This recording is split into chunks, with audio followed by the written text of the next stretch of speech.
There are specialty shops for just about everything in downtown Traverse City, but could there be one for marijuana? That's what a lot of people want to know. We are getting a tremendous amount of questions about medical marijuana. Michigan's Medical Marijuana Act allows people with certain health conditions to use marijuana.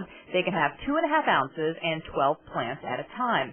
But the law leaves a lot of questions unanswered. The act itself is just quiet when it comes to how a very sick individual would acquire the marijuana. But while it doesn't say where you can get the drug, it does limit how you can get it. And if you're thinking something like a marijuana bar where you can just walk in the store, show your card, and pick from a wide variety of products, think again. This issue of dispensaries is something that's a very hot topic in Traverse City. But I think the viewers should be cautioned in that what would be considered a dispensary in California or maybe Colorado is not allowable under the Act in Michigan.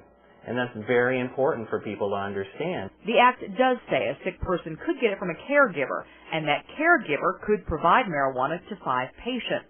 But what happens when several caregivers and all of their patients meet in one place?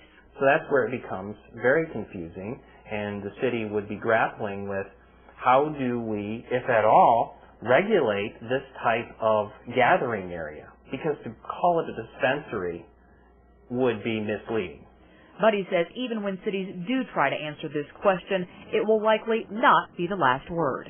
So the more you get into it, the more questions you might seem to have. And I think the answers are ultimately going to come from the court system. As people push the limits of the Act, the only way that we're going to get clarification is if court cases are actually brought in the county where there is the issue.